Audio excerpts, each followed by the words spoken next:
Not all women are made of sugar and spice. Some are made of poison. A mother wants to cash in on her son. You know, it was a horrible, horrible situation. A bookkeeper steals her way to murder. It was brazen, it was careless, it was inexplicable. And a rich teen indulges her temper. See, that looks lovely. Yeah, but it's not the one I wanted. She had money, beauty. She had it all. These deadly women take lives without blinking. They have no mercy.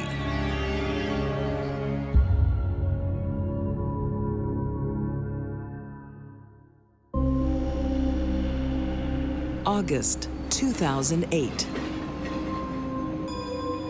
Russellville, Alabama, is small town, heartland America. Home to the Scott family. On top, Christy dotes on her youngest son, the blue. 4-year-old Noah. 6-year-old Mason is more of a challenge. No. He had some appearances or some attributes of autism. He was on some sort of medication, and he's a lively child. It's Noah's game. Hey, what's going on? He just wants to play. His father, Jeremy, has the patience to deal with Mason. Christy doesn't. Her tolerance toward Mason and the way he reacted to things was totally different than how she treated Noah. It's been that way since the day Mason was born. We had several witnesses that had noticed how quick to anger she was with Mason versus how patient she was with Noah.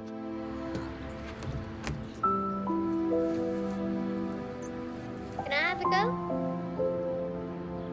I can't cope with you. Play by yourself. We started learning that she, I guess, disciplined Mason more than she did Noah. I think Christy saw Mason as an object that was giving her a headache.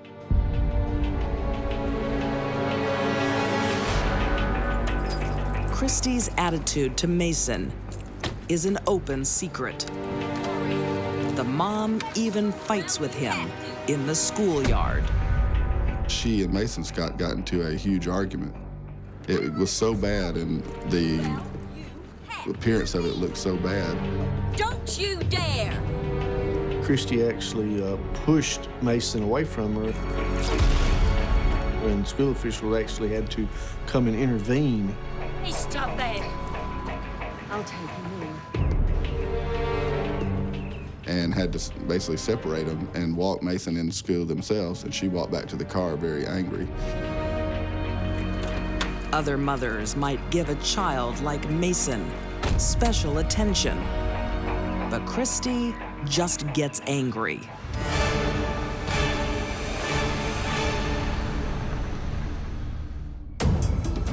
In the early hours of August 15th, 2008, Christy runs to her neighbors for help.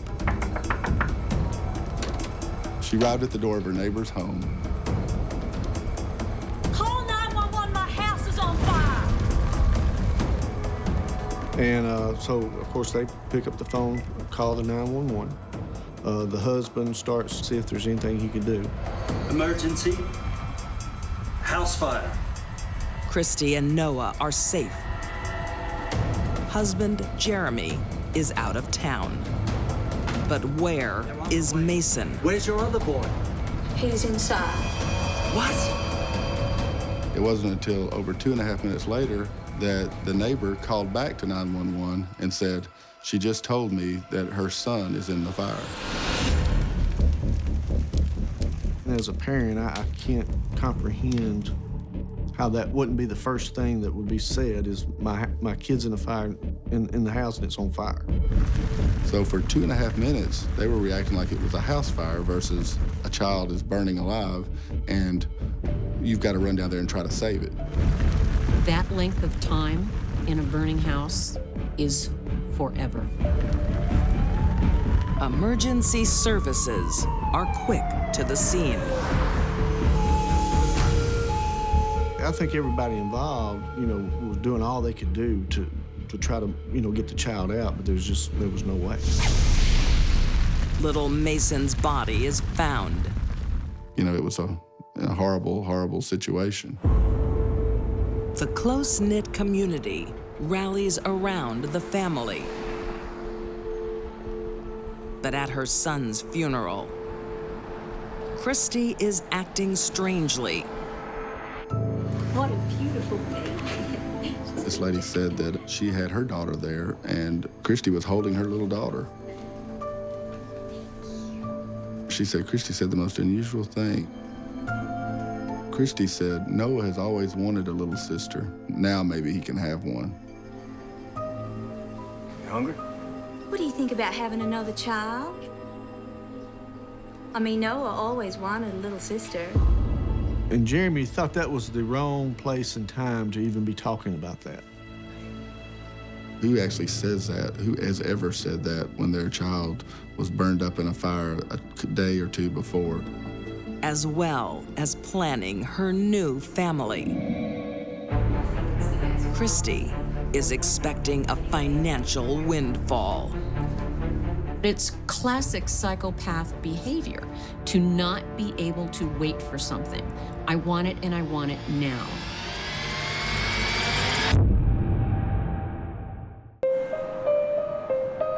In 2008, while the tiny community of Russellville, Alabama, mourns 6-year-old Mason Scott, investigators searching his fire-ravaged bedroom find something alarming.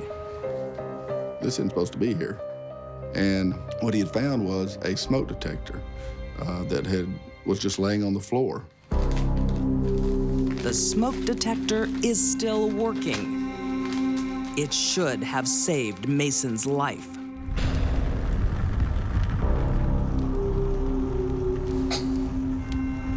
You could have wiped it off with a rag and probably put it back on the wall and it looked brand new. It looks like someone has disarmed it.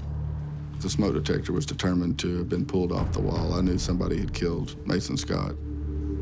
Fire investigators, experienced ones, can smell an arson the way a shark smells a meal. This is now a murder case. Investigators dig deeper and discover fire and Christy go hand in hand. She did have a lot of fires in her background. There was numerous fires reported at the father's house, at the grandmother's house, and even at previous residences of Christy and Jeremy's. The vast majority of people go their entire life without ever suffering any fires. Christy had a lust for it.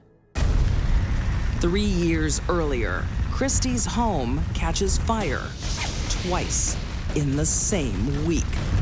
Arson is never proven, but where there's smoke, 2 fires in the same home just a few days apart. In my former line of work, we call that a clue. I think it's the best policy. as an insurance broker, Christy makes sure she has protection. And the day before Mason is killed, she tells her father to boost that protection. I was thinking about taking another application policy on the kids. But you got more than enough cover for them and the house. She originally had a $75,000 insurance policy on Mason. And within 12 hours of the actual fire, she had went and upped it $100,000, which made it $175,000. $100,000 life insurance policy on a 6-year-old the day before he dies is about as subtle as a brick upside the head. You can never have too much. Thank you.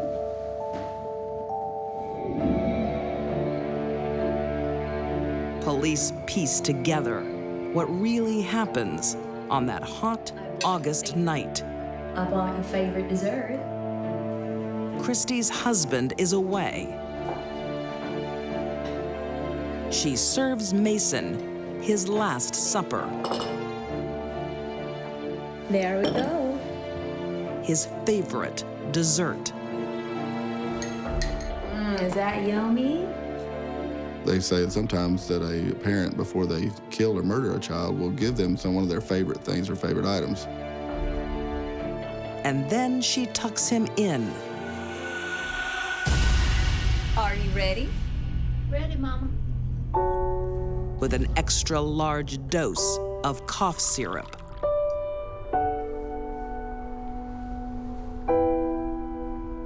It was double the amount that would be normally given a child of that age. Christy keeps her favorite son, Noah, out of harm's way. Good night, honey. In her bed. Then she ignites her wicked plan.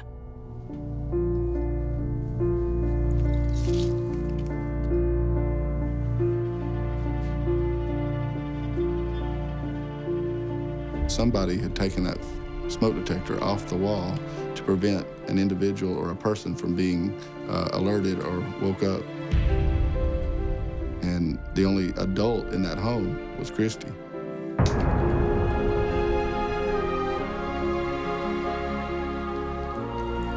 The thing that I guess that upsets me the most is just the fact that she could actually do that to a child, and then the fact that it was her child. Fire or death, it's got to be one of the most awful, painful ways. You know, she must have really, really not cared or hated her child to allow him to die in a fire. Christy Scott denies everything. I never have been more sure about somebody being guilty than I have on that trial. In June 2009, the jury agrees. Christy is convicted of capital murder and sentenced to death by lethal injection. She remains on death row. Fire did a lot for Christy. When she burned a house down, she got a new house. When she burned down her last house, she also got rid of a big problem, Mason. Christy Scott showed no mercy for her firstborn child. Just an unquenchable desire to eradicate him and boost her bank balance. It would take an incredibly heartless person to burn their child to death.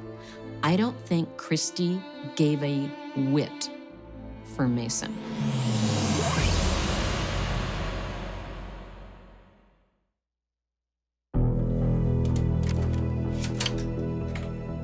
A young woman with a bright future She was diligent, she was hardworking.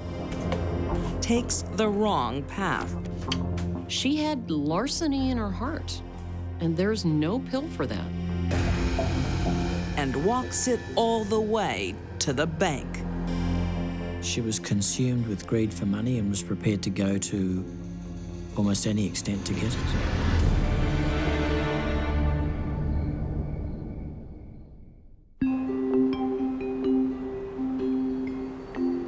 January 1999, in Sydney, Australia. 21-year-old accounts clerk Sneeza Suteski starts the new year with a new job at the local car dealership. Sneeza Suteski was the daughter of immigrant parents to Australia. She presented very well, she had a nice manner about her. Can you save it on a disc?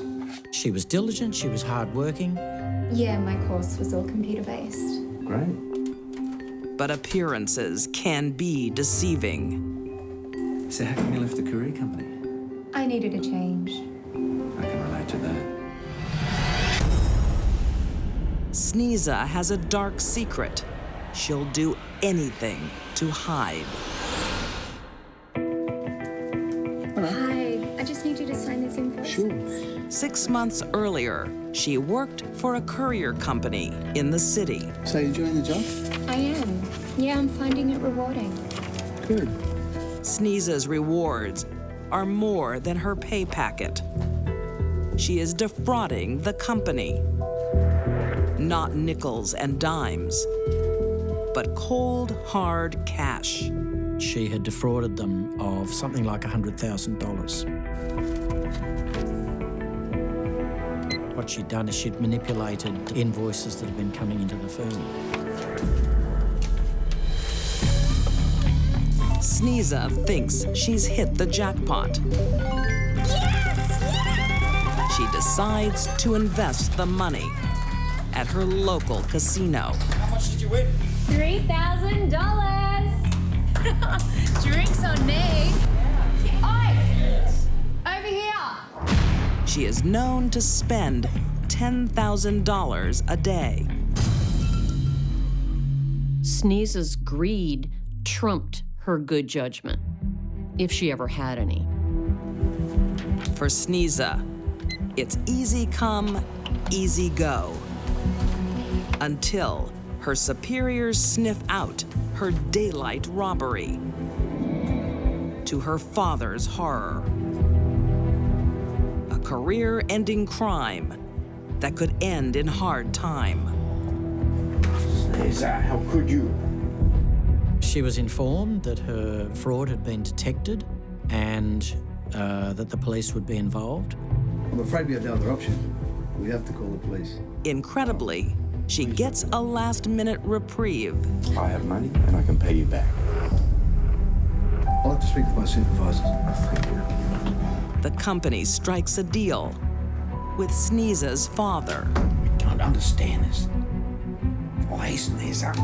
I promise I won't do it again. I'm so sorry. Her parents went and mortgaged their home to get the $100,000 to pay off this company. Management have agreed. So their daughter wouldn't be reported to the police. Sneeza steals 100 grand without punishment. It's all gain and no pain. I'm sure that her parents had the best of motives, thinking surely she will learn her lesson from this. Psychopaths tend to not learn from their mistakes, and Sneeza didn't either. She has a taste for fast money, and she's hungry for more. Within months, she was at it again.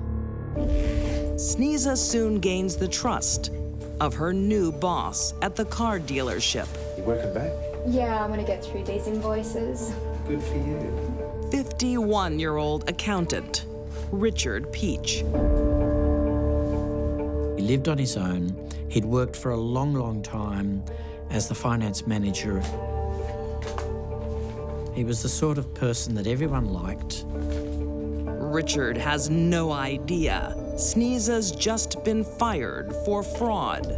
She even has a reference from the company that she stole from. It didn't speak about her in glowing terms, but it didn't disclose the fact that she had been responsible for $100,000 fraud. When the coast is clear, she dons her apron of deceit and goes to work cooking the books. What Sneeza would do was change the details of the company that the money was going to be paid to so that it still had the name of that company, but a different account number and branch number. Sneeza inserts her bank details on the invoices, secretly siphoning the cash into her own account. Nobody at the company suspected her of anything. Nobody would have looked at her and thought that she was engaged in massive fraud. Sneeza could have made a good living and progressed well as an accountant, but stealing was much more fun. In just 6 months, Sneeza plunders $180,000. Most of it ends up lost at the casino. She is slipping into addiction. Sneeza was desperate for money and desperate to get away with the theft. The stakes couldn't be higher. Sneeza is gambling with her freedom, and the odds are stacked against her. It was a brazen act of fraud that eventually was going to be detected.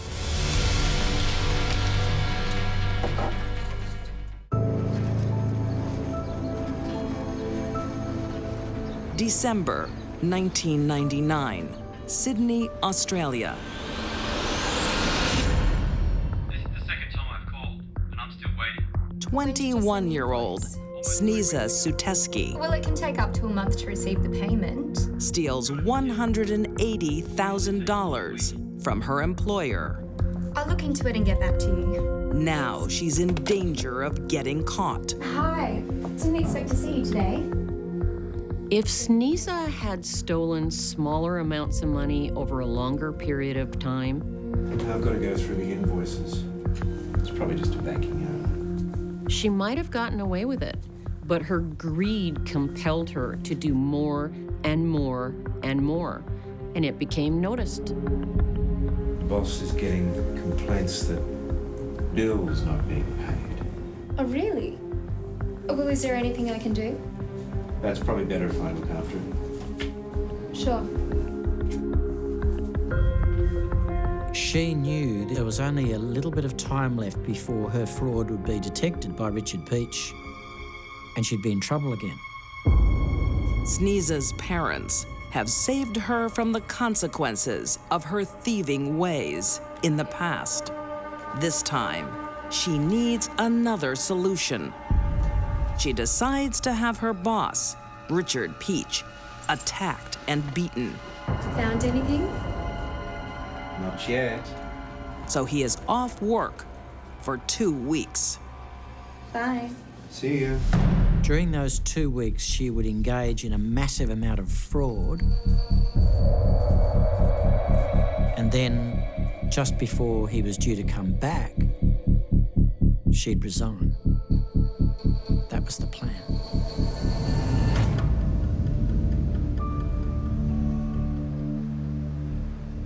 Sneeza goes looking for hired help to do her dirty work. 75 minutes late. Where are they? Relax.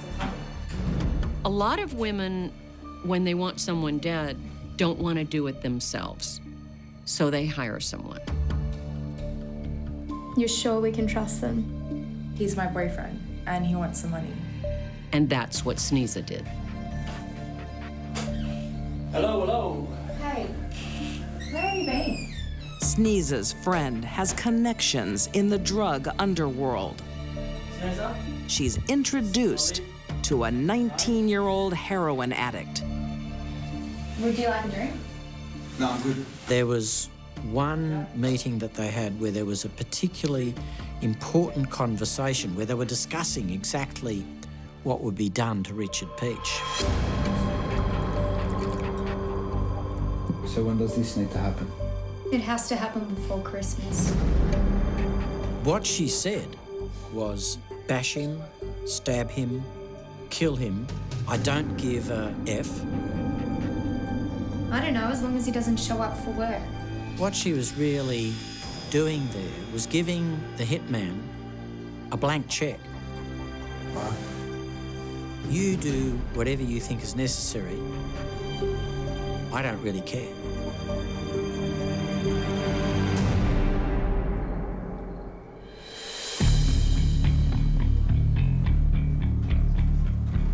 December 20th, 1999.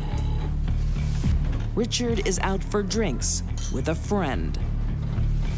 He has no idea it will be his last.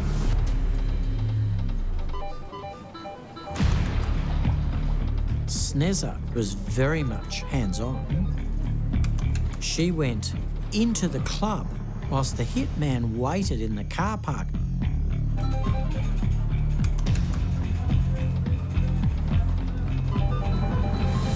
Sneeza rings the hitman on his mobile phone to give him the warning that Richard Peach is about to come out.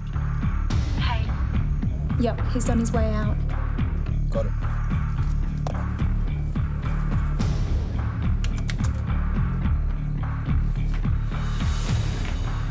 As he comes out of the club into the car park, there's a woman with him. There's also a security guard in the vicinity. There are too many witnesses. Sneeza's hitman is forced to improvise.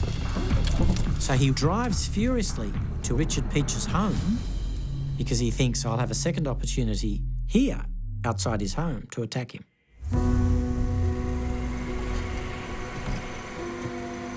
Richard is walking to his home like he's done 1,000 times before. He's utterly unprepared for this.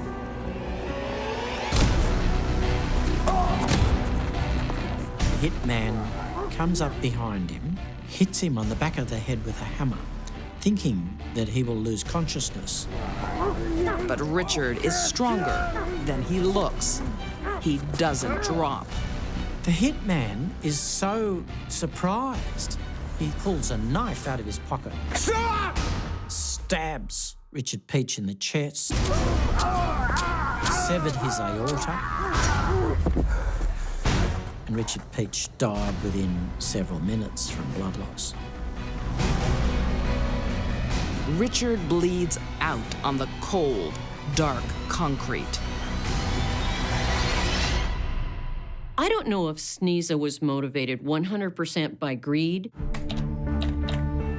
or she was desperate, but in the end, she killed. Sneeza shows no remorse.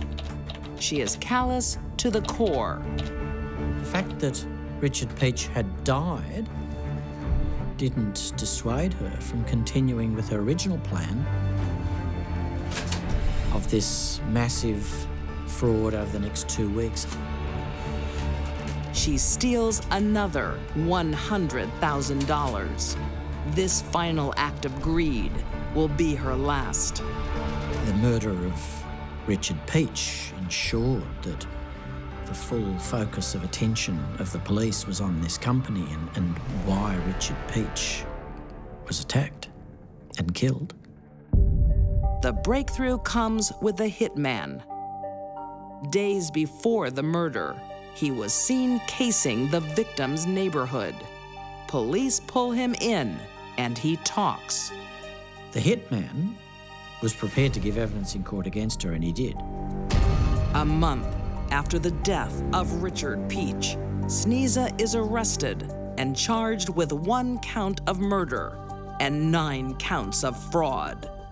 She pleads guilty to the fraud, but not to the murder. She argues she ordered a beating, not a dead body. But the law disagrees. The jury found that she was responsible for his death, and they convicted her of murder. Sneeza is sentenced to 24 years in prison. The stolen money is never recovered. Did she stash it? Or is it lost at the casino? We may not know where the stolen money is, but fortunately, we do know where Sneeza is. An 8x10 cell. A spoiled rich kid. She'd sleep all day, and then she'd go out at night and party. You have to take me! Who won't take no for an answer. She was starting to exude behavior that was violent. I hate it here! Turns teen rebellion into tragedy. She had it all, and she threw it away in one moment. Hollywood, 2001. The playground of the rich and famous, and those who want to be. One of the want-to-bees is 17-year-old Katrina Sarkisian. She had a half-sister, Sabrina. She lived with her in a very exclusive Brentwood neighborhood in west side of LA. Their wealthy mom, Angelique, wants the best money can buy for her daughters. See, that looks lovely. Yeah, but it's not the one I wanted. Darling, it was too expensive. Yeah, but I want that one. Angelique is reported to have just overindulged her children to the point where they had multiple mopeds, go-karts, motorcycles, just to get to the Starbucks to get a mocha. Okay, we'll go back to the store tomorrow. Katrina's life would be the envy of most teenagers. This was exactly what Katrina did not need. Katrina needed structure and rules. At home and at school, Katrina is like a runaway train. She was a fairly normal kid up until middle school. And that's when trouble started to appear. The little rich girl starts to run right off the rails. What are you doing? Nothing? I can smell what you're doing. Then why did you ask that? My office now.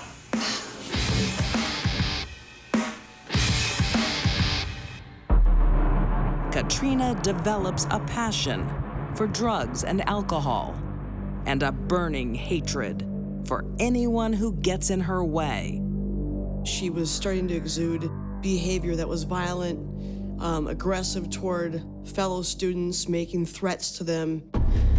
If you just give her another chance. Mom! No amount of money can curb her wild behavior. By the time Katrina started really acting out badly, it was too late for her parents to control her. I hate it here! Just a minute, Katrina. No, I'm not coming back! You look at it and you say, oh, there's a person who really needed somebody to help. But Katrina's not listening. She just wants her freedom. She eventually dropped out of high school at 16. Now, Katrina answers to no one. She won't even get up in the morning. Katrina! Her mother described her as nocturnal. She'd sleep all day, and then she'd go out at night and party. Her mother tries everything to help her daughter. Katrina was on antidepressants for what her mother described as a sleep disorder. I don't think Katrina had a sleep disorder. Katrina had a I want to go out to a club every night disorder. Tonight, Katrina gets out on the wrong side of bed. I need a lift. Well, I can't take you. I've got friends coming. She wants to go partying, but Mom won't drive her. How am I supposed to get there? I don't know. You have to take me! Trina! Now! Katrina had assaulted Angelique multiple times in the home. Okay. Hitting a parent is a line that should never be crossed. Katrina did it. Across town, another teenage girl is also preparing for a night out. 15-year-old Deanna Moran is smart and sensible. So, who's having the party tonight? Just a friend? She was an all-star volleyball player. She played in water polo. She was in the track. She was on the honor roll. What friend? Okay, a friend of a friend. Deanna's been invited to a party in West LA. The all-star student can hold her own in a crowd. I gotta go, Mom. She was always the one standing up and defending her friends or anybody who was being bullied. Two strangers. Tonight, their paths will converge. It's a high school party, no parents at home, lots of drinking. What could possibly go wrong? November 17th, 2001. It's Saturday night, and in West Los Angeles, a party's getting started. A teenager's parents are out of town. You have a backyard party with 15-year-olds and there's alcohol and maybe narcotics and mom and dad aren't there. That's going to be a setup for a problem. It's not long until 15-year-old Deanna Moran has a run-in with Sabrina Sarkisian. Deanna noticed that Sabrina is breaking some potted plants. Chill. This is someone's house. She confronted her, said, you know, stop breaking other people's property. What are you gonna do about it? I'm going to tell you to behave. You can see how she would stand up for somebody else's property. From what everybody says, it's kind of the person she was. Deanna stands up to the wrong girl. The athlete can win this fight, but has no idea what she's getting herself into. I'm going to tell my sister about you. Sabrina went over to the corner of the yard and called her older sister. Said, come over here. We gotta deal with this girl. She pushed me down at this party I'm at. You should watch out. That sister's crazy. That sister is Katrina, high school dropout, drug abuser, and troublemaker. Katrina races to the party to defend her sister's honor. Just from the behavior that we had seen, you can imagine how angry she would get.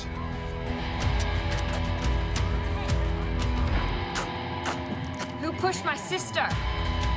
Deanna has always stood up for what's right, and she won't back down.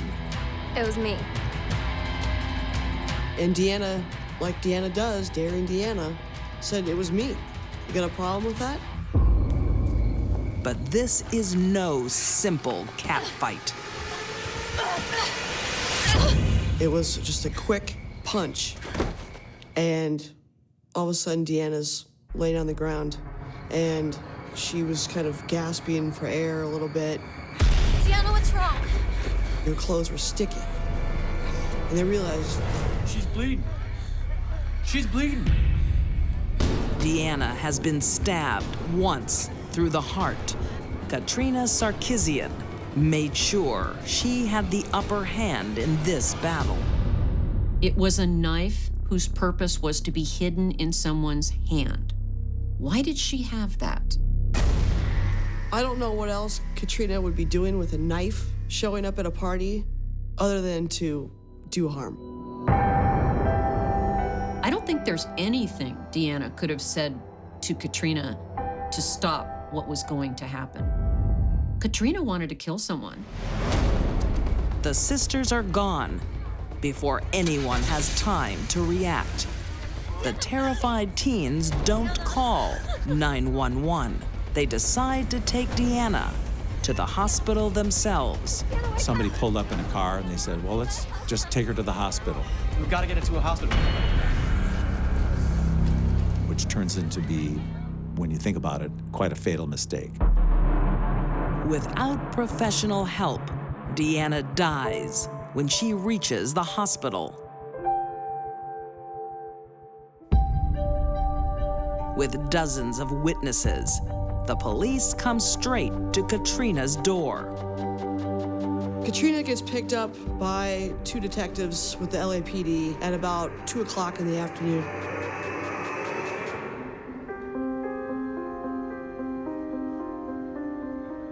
So when was the last time you saw Deanna? Her speech started to slur, and she was acting not normal. I'm sleepy. Katrina isn't just evading the questions.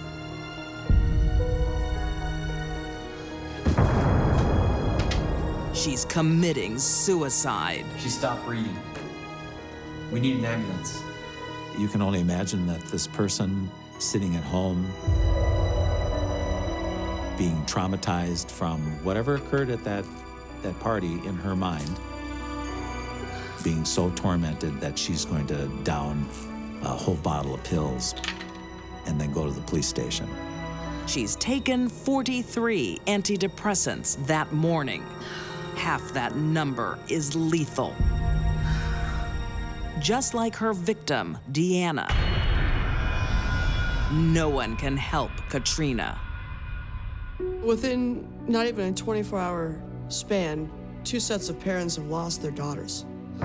And it's just unspeakable. I think in both households, what was happening.